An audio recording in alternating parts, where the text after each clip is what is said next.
Hello, and welcome to Soothing Pod's Sleep Stories.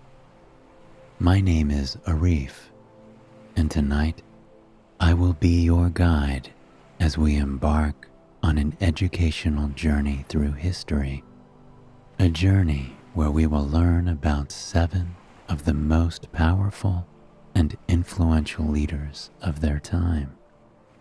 Together, we will go back in time and explore the lives and decisions made by the Spartan king Leonidas I, Athenian general Themistocles, Alexander the Great, Carthaginian general Hannibal, Julius Caesar, Roman general Marcus Agrippa, and Attila the Hun. We will discuss the world they were born into, how they came into power, and what exactly it is that they did with their power. Before we begin, however, let us take a moment to relax and find peace and comfort in the place that we are in, here and now. Close your eyes and allow your body to sink into the mattress beneath you. Tonight, there are no to-do lists, there are no expectations. By simply closing your eyes and listening to the sound of my voice, your mind and body are starting to rest and relax.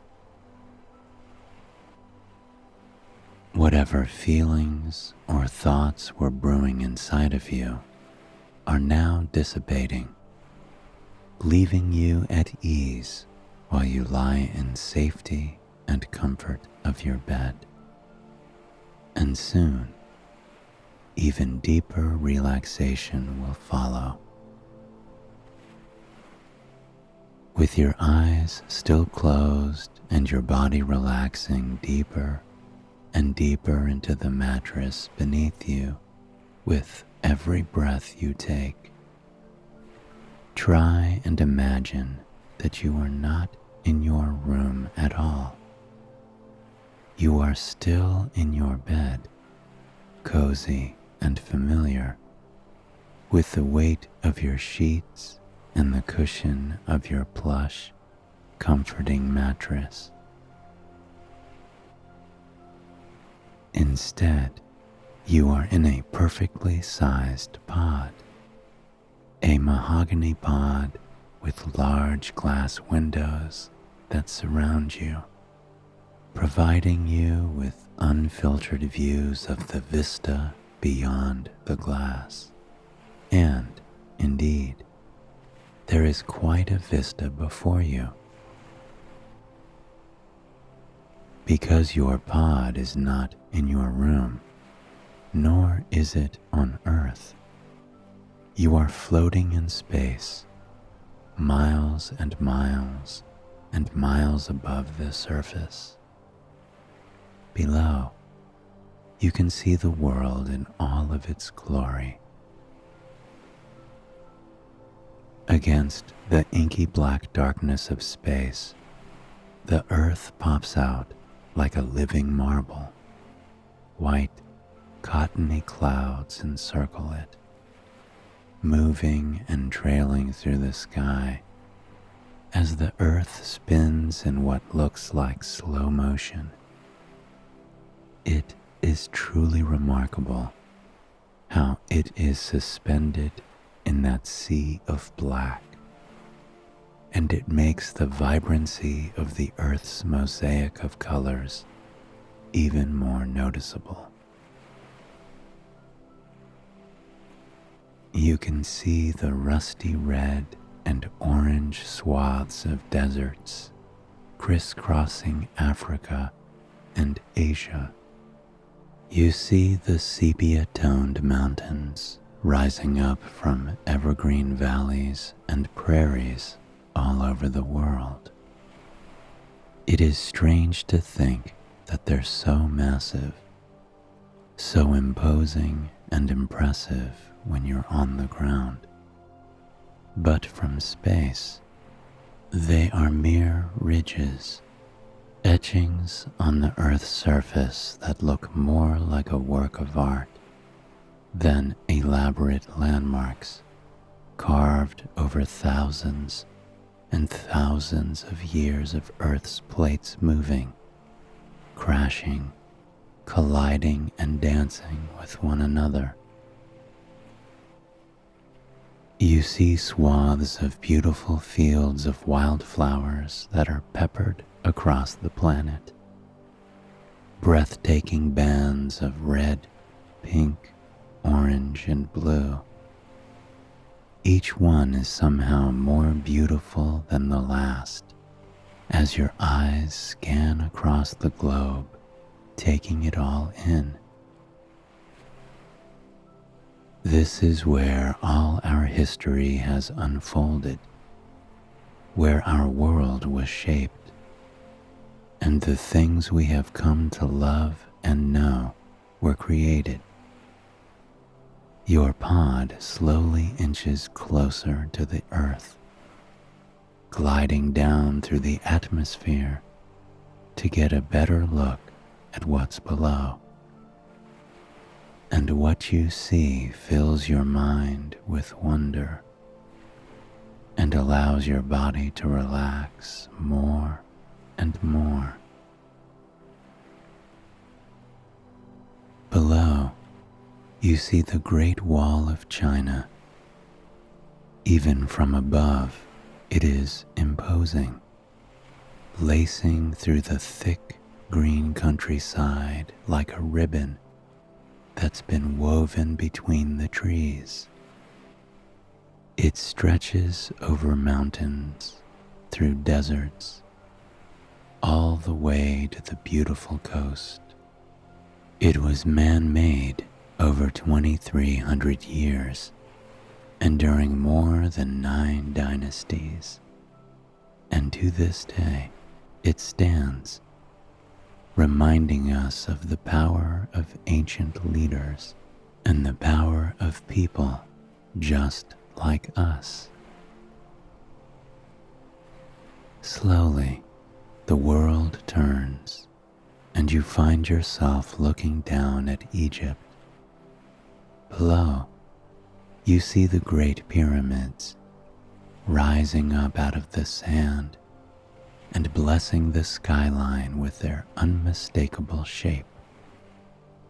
Looking at them, it's hard to believe that they were constructed nearly 4,500 years ago by people that lived, loved, and worked just as we do.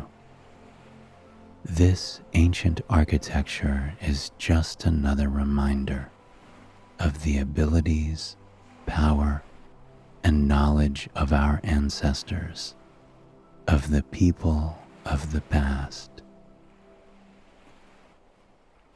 Slowly, you close your eyes again inside your pod.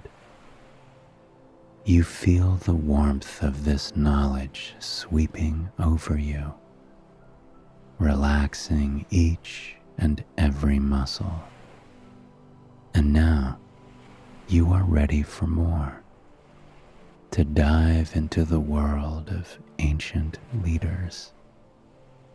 Ancient leaders who may not have built walls or pyramids that still stand, but have gifted us with knowledge and wisdom that traveled through centuries and have influenced our lives to this very day. Now that we have taken the time to unwind and find peace in the place that we are in, here and now, let us begin our story. The pod you are in still hovers high, high above the earth, gliding just over the planet in a peaceful arc. Then, slowly, very, very slowly, as if by magic, you are drawn back to the earth, beckoned down to tangle with it. You watch as the earth grows closer and closer and closer still, and it's very clear you are heading towards a particular place. Below you, peacefully and purposefully, growing closer by the second, is Greece.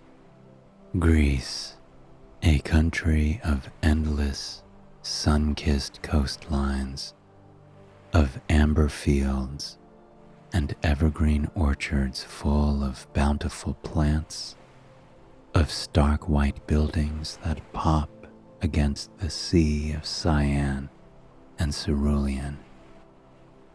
But this isn't the Greece you're familiar with.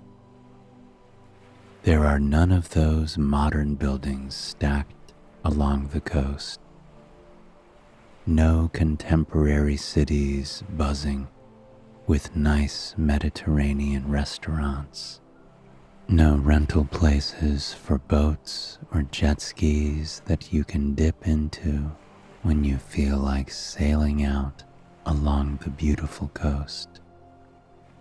Because you aren't in Greece in the 2020s. And it isn't modern Greece you are descending into. It is Sparta. Sparta was a militaristic society and a city-state in ancient Greece, one of the most flourishing and successful to ever exist.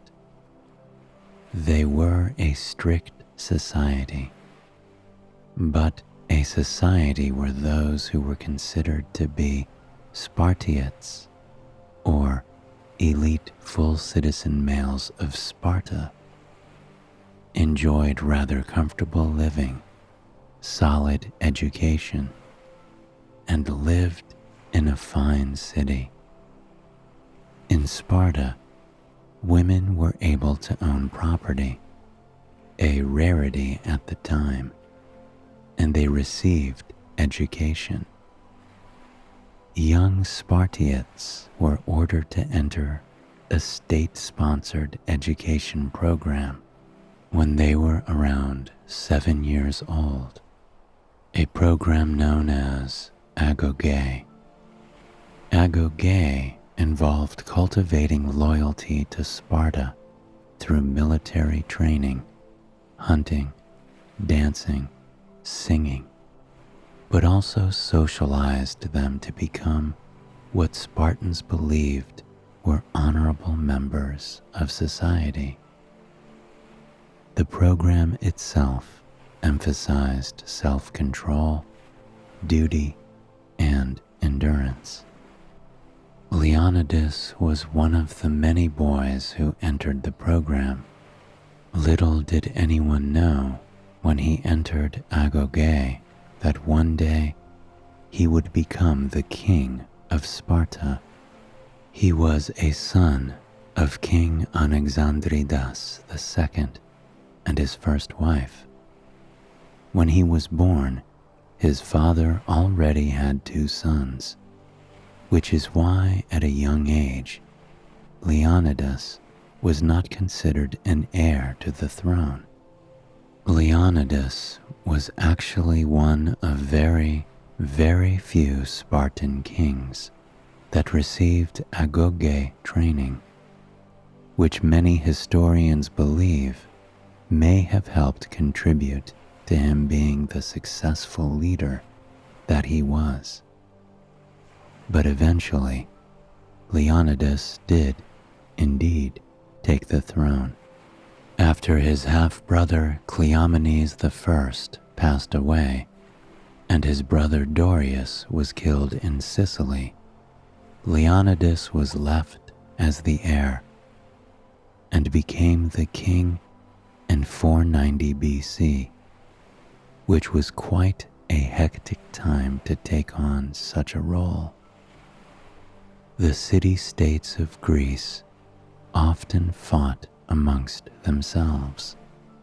But at the time, they were under a much greater threat. The Persian Empire was invading. In these troubling times, the city-states united to try and defeat the Persian Empire, knowing that it was their only chance to survive an invasion. As the Greek most powerful military power, it was Sparta that was put in charge of the military operations intended to protect them from Persia. In 480 BC, the Persians fully invaded, conquering Thessaly. At the time, Thessaly was an incredibly important agricultural region to Greece. The Spartans and Athenians struggled to find common ground on how to defend themselves from this threat. Leonidas wanted to take a defensive point that would leave Athens vulnerable, insisting that strategically sacrificing the city would be for the greater good and ultimately lead to them winning the war. The Athenians, of course, were not on board with this plan, not wanting to sacrifice their city. Instead, Leonidas worked with the Athenians and other city-states to find a place where they could successfully defend against the Persians, who had much greater numbers. They settled on Thermopylae, a coastal pass that was narrow and gave the Greeks a chance to win.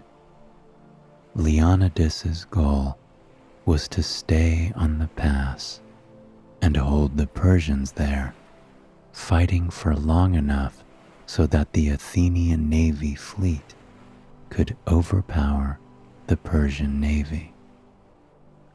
By defeating the navy, supply lines would be cut off from people on the front lines, forcing Persians and their leader, Xerxes, to turn back. With Leonidas himself leading the army, they took their positions. Unfortunately, things did not go as Leonidas planned. Leonidas and his army were able to hold the pass for 2 days, but the second night, they realized that they were about to be surrounded by the Persians, and there would soon be no way out. That's when Leonidas did something that landed him in the history books forever. He called upon his army, ordering the majority of the warriors to leave. Leonidas knew that they had no chance of winning, but by continuing to fight, he hoped to weaken the enemy while saving the majority of the Greek warriors. Though they would be defeated, their army would remain, giving them a chance to fight in the battles to come. Leonidas is remembered to this day because of that brave decision and his expert leadership even in the face of defeat. Though he knew he would not be coming out of the battle, he did what was best for his country. But Leonidas wasn't the only great Greek leader in this time period, and Leonidas certainly wasn't the only one facing the threat of the Persian army. In 524 BC, a boy named Themistocles was born. Though he would one day rise to power as a general, Themistocles was raised in the poor immigrant district of Athens, in an area that was outside of the protective city walls.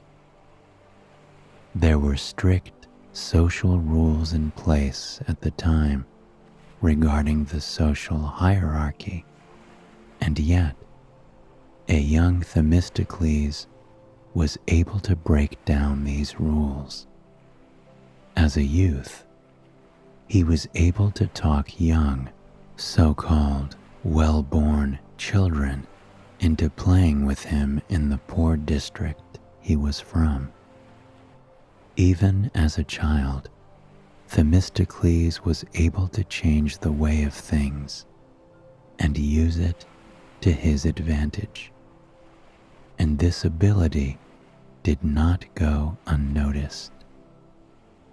One of his teachers was rumored to have said to him, "My boy, you will be nothing insignificant, but definitely something great, either for good or evil."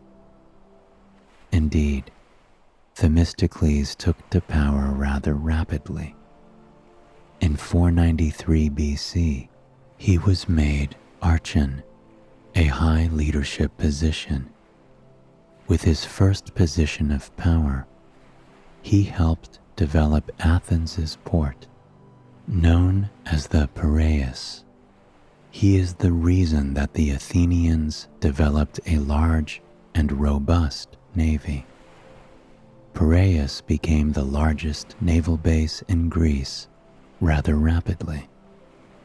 So, when Leonidas was on the ground fighting the Persians in the Battle of Thermopylae, it was Themistocles who led the navy of approximately 200 ships in battle.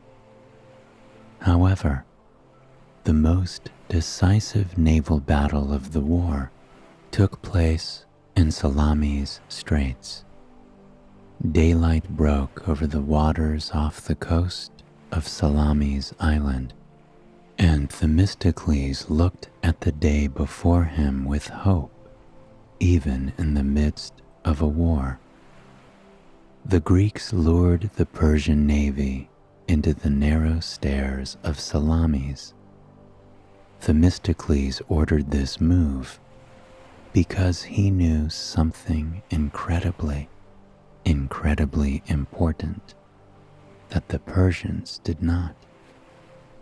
Something that would change the course of the war and the Greeks' chances in it.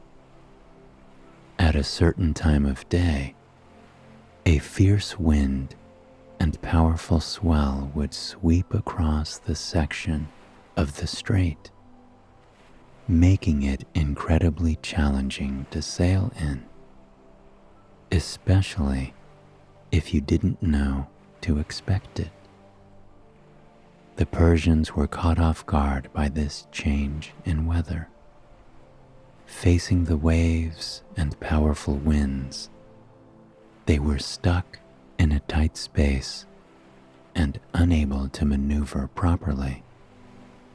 The Greek navy, led by Themistocles, was able to knock down the Persian ships one by one, leading to a resounding victory for the Greeks.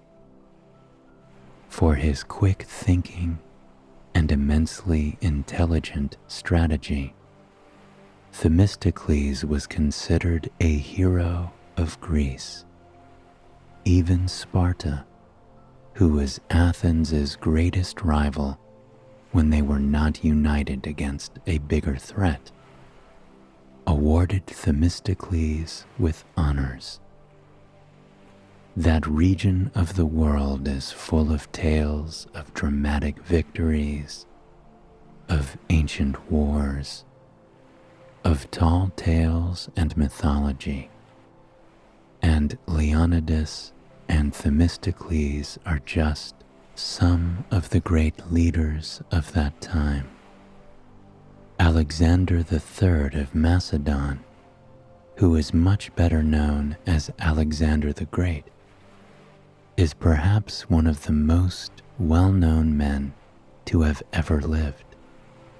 Born in 356 BC, Alexander was known by many as remarkable from a very young age, and he came from a family that was powerful and gifted beyond words.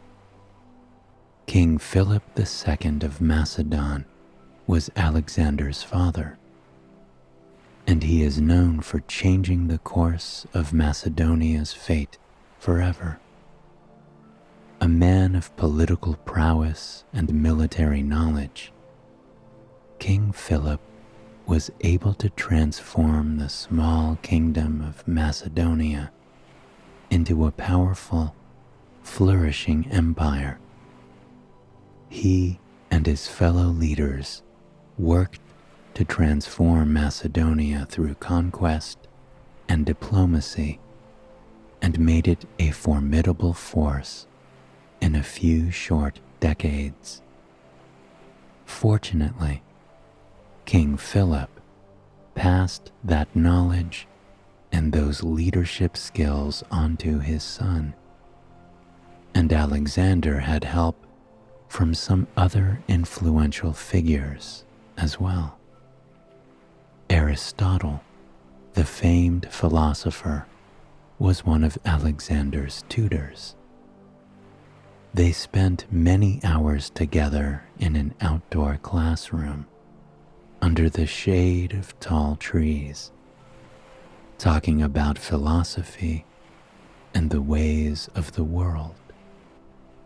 Between the hum of bumblebees and the quick buzz of hummingbirds' wings, Alexander would spend sunny afternoons learning about medicine, philosophy, morals, religion, logic, and art. He also greatly admired Aristotle's wisdom that we are still learning from to this very day. Alexander took the throne when he was just 20 years old, after his father was killed, and he defeated several other rivals for the throne. As soon as Alexander became king, he set out to do exactly what his father had always dreamt of. He wanted to expand the kingdom of Macedonia and conquer Persia. Fortunately, he had his father's famed army, and he had plenty of knowledge and wisdom that had been passed down onto him. With ease, Alexander managed to conquer and unite the Greek city-states. He moved on to Persia, which at the time was ruled by Darius III. In time, he was able to defeat Darius, crowning himself the king of Persia. There were dozens and dozens of battles that Alexander led his army into over his 10 years of conquest, and was incredibly successful, stretching his empire all the way to India. Though his methods were fierce, Alexander is still regarded as one of the most successful and powerful rulers that ever lived. However, there's another leader, a general, whose methods were so successful that they are still studied and used to this very day. Hannibal was a Carthaginian general born in 247 BC.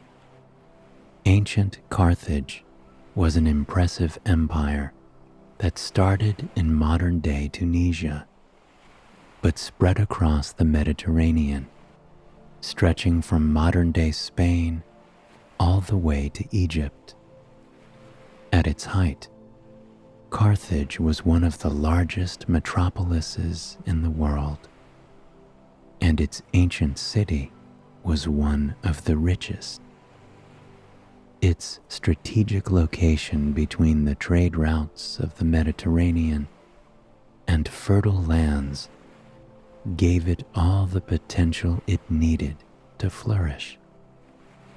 It was in this successful, beautiful empire that Hannibal was raised under an air of mystery. Little is known about his childhood, since the majority of what we know about him was told to us by the Romans, who were ancient Carthage's enemy during the Punic Wars. What is known is that when he was just 9, Hannibal joined his father on a mission to Hispania, a mission where he swore he would never be a friend to Rome, and was taught to fight, track, and outsmart any opponent he faced. When he was just 26, he was proclaimed commander-in-chief by his troops and confirmed by the government. His role as a commander would not be an easy one. He found himself fighting the Roman Republic in the Second Punic War, soon after he took his position of leadership. As the war with the Romans began, Hannibal decided to bring the fight to them by crossing the snow-capped Alps. But before he started his trek, he came to realize something. He saw the importance of making alliances with different tribes along his route. In order to do this, he portrayed himself as a liberator, someone freeing the people of Iberia and Gaul from Roman control. Just before he set off across the Alps, he managed to use this to his advantage, recruiting 50,000 heavy infantry and 9,000 cavalry. By the time they passed through the Alps, the army was in good shape. It was a beautiful place to pass through, a place of rolling bright green hills, meadows filled with wildflowers, and granite cliffs that hung overhead, providing shade across those moss-coated fields.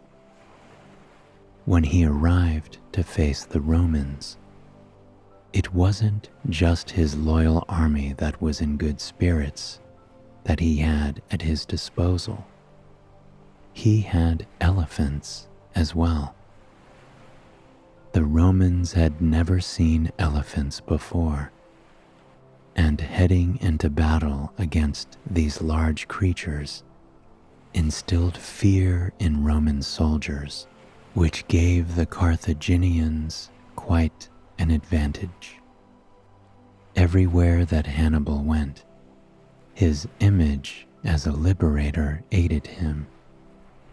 Several cities chose to side with Hannibal because they believed him to be a savior, and this likability aided him greatly. Throughout the many battles Hannibal faced, in addition to his likability, he was aided by his patience.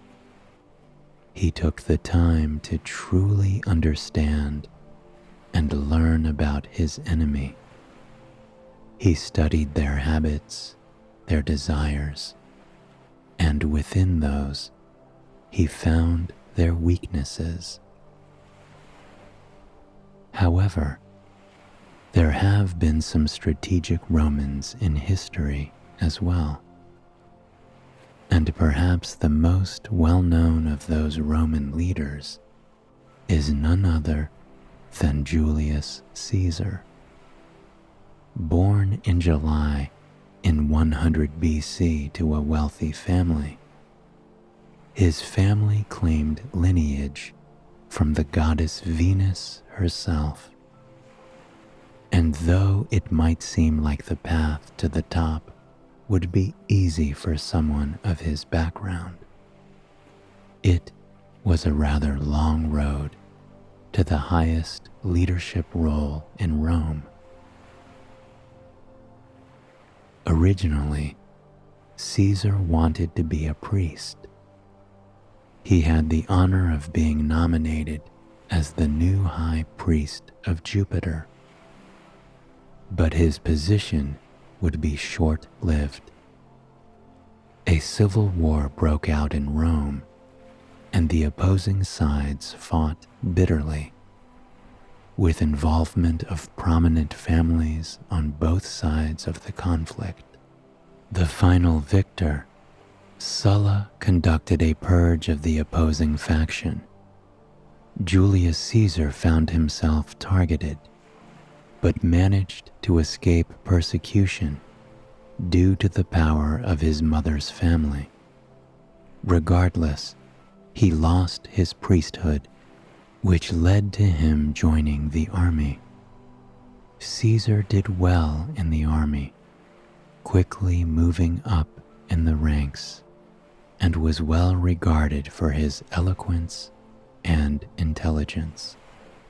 Soon, he managed to become a general, then the governor of Spain. While in Spain, he managed to quell the fighting between rival tribes and make the region much more stable. He was recognized for his success in the region and then moved on to conquer Gaul. It was his intelligence and fearlessness that aided him in Gaul. He defeated several tribes there, repelled an incursion into Gaul by 2 Germanic tribes, and followed it up by building a bridge across the Rhine River and making a show of force in Germanic territory before returning and dismantling the bridge. The tribes understood the weight of this message and of Caesar's power. As a result, they never invaded. It wasn't just the expansion of Rome and his wit that put Caesar in the history books.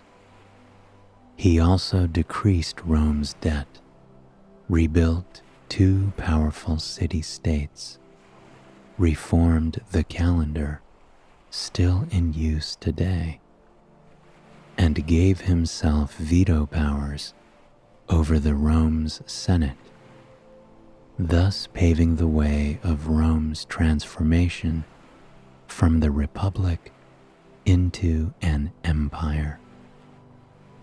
When Julius Caesar was assassinated in 44 BC, he passed the majority of his fortune down to his great-nephew, Octavian, the first Roman emperor, who was also his adopted son. By accepting his will, Octavian made several enemies, but he did not make an enemy of Marcus Agrippa, who is known as one of the most intelligent Roman warfare military commanders in history. In addition, Marcus Agrippa was an incredibly skilled architect and engineer.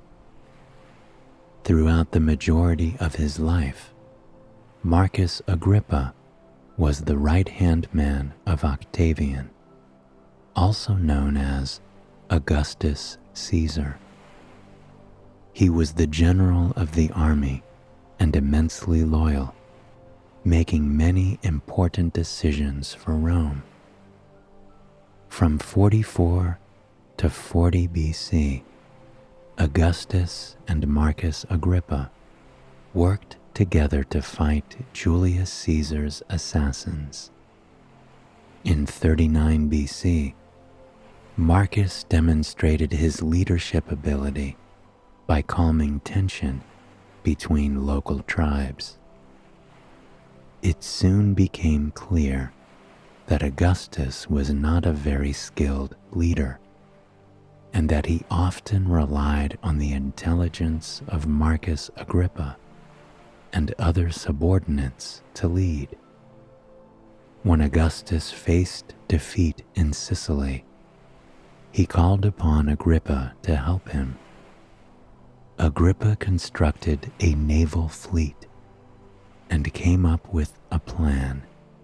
Augustus would sail through the Strait of Messina and land on the Sicilian coast. Agrippa would land on the north coast, and Lepidus would land in western Sicily, sailing from Africa. Out of everyone, it was Agrippa who was the most successful. Agrippa went on to help Augustus and Rome win several battles, cementing his place in the history books. For our final ancient leader, we will not be discussing a Roman, Greek, Macedonian, or Carthaginian, but a Hun, Attila the Hun, to be specific. The Huns were a nomadic group of people who lived in Central Asia, Eastern Europe, and the Caucasus between the 4th and 6th century AD. Little is known about Attila's upbringing and his lineage. It is known, however, that he was taught archery, horse riding, and different fighting styles from a very young age. He was also taught Gothic and Latin, so he could communicate with the Romans and the Goths. When Attila was young, the Huns were already a formidable force. But when he became the ruler, he was able to propel the Huns to legendary conquests. He and his brother inherited the empire together. Their first move as leaders was to negotiate a peace treaty with the Eastern Roman Empire. For quite some time, there was peace between the Huns and the Romans, but soon Attila claimed that the Romans violated the treaty, and that's when he and his brother descended on parts of the Roman Empire, taking over cities with relative ease. In all of the battles that Attila fought, he only lost a single one. He and his men were organized and extremely good riders and archers, which allowed them to win against the sword-wielding Romans with ease. All of these leaders helped shape the world to become what it is today. We still learn about their strategies. We still hear their words spoken today. And we live in a world that they could hardly imagine. I hope you have enjoyed this sleep story, and it has brought you a night of calm, peaceful sleep. Please, join me again tomorrow for another sleep story. Until then, sweet dreams.